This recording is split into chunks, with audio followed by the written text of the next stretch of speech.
लोग इसी बात को लेकर के कन्फ्यूजन में रहते हैं कि 12th के बाद अब क्या करें।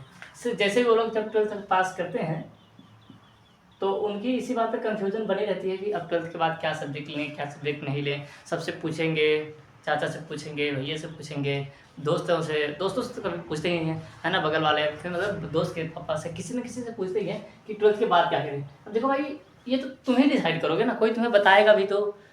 अब तुम्हें अगर वो कुछ बता रहा है तुमको समझ में नहीं आ रहा, हाँ थोड़ा मोड़ा पूछो, वो जो 3-4 स्कोप बताए उसमें से जो अच्छा लगे आपको वो करो, ठीक है ना। अब लेकिन डिपेंड इसी पर करता है कि 12th में आपकी सब्जेक्ट क्या थी। जैसे अगर आपने मैथ लिया है, ठीक है, अगर आप मैथ पढ़ रहे हैं, आपकी मैथ में बहुत ज़्यादा रुचि है मैथ, लेकिन आपको लगाना आता है मैथ से, और कोई आप गवर्नमेंट जॉब नहीं करना चाहते तो आप कोई भी सब्जेक्ट ले सकते हैं। लेकिन हाँ, अगर आपको जो अच्छा लग रहा है, मान लेते हैं आपको स्टेज पे चढ़ के बोलना अच्छा लग रहा है, ठीक है, स्टेज पे चढ़ के आपको क्या लग रहा है बोलना, तो आप इसके लिए MBA कर सकते हैं या फिर BBA कर लीजिए, ठीक है ना। क्यों? क्योंकि अगर जब इसमें थोड़ा सा आपको नॉलेज हो जाएगी तो बिजनेसमैन मतलब थोड़ा मोड़ा बिजनेस आप सीखेंगे तो किसी न किसी को तो सिखाएंगे ही, स्टेज पे चढ़ के बोलना होगा। मतलब इन सब चीज़ में अगर आपकी रुचि है तो आप वो करिए। अगर आपको मैथ में, अगर जैसे आप इंजीनियरिंग करना चाहते हैं तो आप BTech वगैरह कर लीजिए, ठीक है ना। अगर BTech का इतना पैसा नहीं है तो आप पॉलिटेक्निक कर लीजिए, ठीक है ना।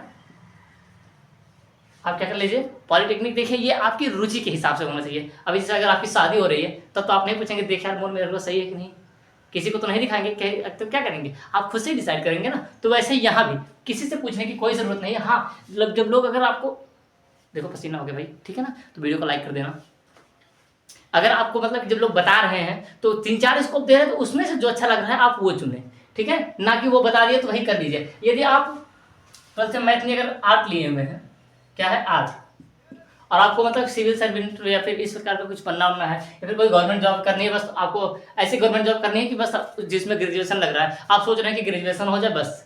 और देखो हाँ, अगर आप कितना भी पढ़ोगे तो उसमें मतलब जैसे पॉलिटेक्निक कर रहे हैं, इंजीनियरिंग कर रहे हैं, यहाँ तक कर रहे हैं तो बात अलग है, क्योंकि यहाँ पर पढ़ाई के साथ साथ सिखाया जाता है। लेकिन यदि आप BSc कर रहे हैं, ठीक है ना, या तो फिर जैसे आप मान लीजिए BA कर रहे हैं या फिर BCom कर रहे हैं, तो मेरे मतलब कि मेरा विश्वास मानिए, इस BA BSc BCom में आप जितना कुछ भी पढ़े रहेंगे ना, ये उस जगह पर काम नहीं आएगा जिस जगह पर आप जाना चाहते हैं। मान लीजिए आप दरोगा में जाना चाहते हैं तो BA BSc वाला कहीं नहीं पूछेगा। हाँ, बायोलॉजी अगर थोड़ा मोड़ा साइंस से पढ़े हुए हैं तो 2-4 नंबर का पूछ लेगा तो पूछ लेगा, नहीं तो कहीं नहीं पूछेगा। अगर आप आर्टिस्ट मतलब जैसे ये आर्ट मतलब BA वगैरह किए हुए हैं तो अगर आप किसी और का फॉर्म भरने जा रहे हैं तो इसमें से कुछ नहीं पूछेगा। अगर पूछेगा भी तो आपको स्कूल में पढ़ाया नहीं जाएगा, आप इतना मान लीजिए, ठीक है ना।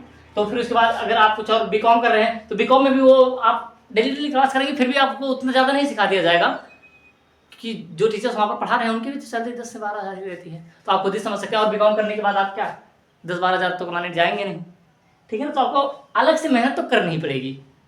बात आप समझ पा रहे हैं ना। तो आपको अलग से मेहनत तो करनी ही पड़ेगी। बस ज़्यादा ये मत सोचिए, बस आप खुद से सोचिए कि अगर मैं क्या ज़्यादा अच्छा कर सकता हूँ, मैं साइंस में ज़्यादा अच्छा पढ़ करके अच्छा नंबर ला सकता हूँ, या फिर इसमें कुछ और कर सकता हूँ, या फिर मैं आर्ट में पढ़ करके आर्ट से ज़्यादा अच्छे नंबर लेकर के आ सकता हूँ, या फिर BTech करके मुझे इंजीनियरिंग करनी है या फिर कुछ और। लेकिन मुझे जहाँ तक मेरे, अगर 12th आप साइंस से है ना तो यहीं से आप नीट की तैयारी करना शुरू कर दीजिए। लेकिन नीट में भी तो बहुत ज़्यादा समय ले लेता है। जैसे मान लीजिए अगर आपने 12 के बाद ही नीट निकाल लिया, 1 साल की तैयारी के बाद नीट निकाल लिया, फिर उसके बाद 4 साल जाकर के आप करेंगे, फिर उसके बाद तो और फिर हाँ, यह तो फिर सबसे बेहतरीन रहता है JEE का, JEE ये कर लीजिए।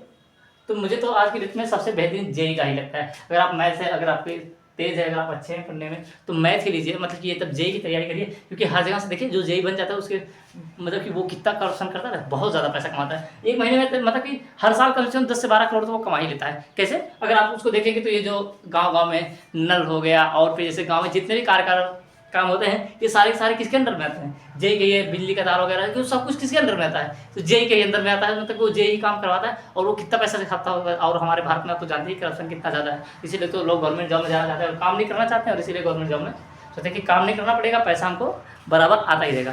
तो आप खुद से सोचिए आप क्या अच्छा कर सकते हैं, ठीक है ना, तभी जाकर के किसी में भी एडमिशन लीजिए। हाँ, 2-4 लोग से राय लीजिए, फिर उसके बाद उसमें जहाँ आपको ज़्यादा अच्छा लगे उस पर फोकस करिए, ना कि उनके बताए द्वारा रास्ते पर चलना शुरू कर दिया, फिर आगे जाकर खड्डे में गिर गए तो फिर कहेंगे वो फलाना फंसा दिया, ठीक है ना। तो आप अपने से सोचिएगा फिर क्या अच्छा लग रहा है क्या नहीं, वो आप डिसाइड करके आगे बढ़िएगा।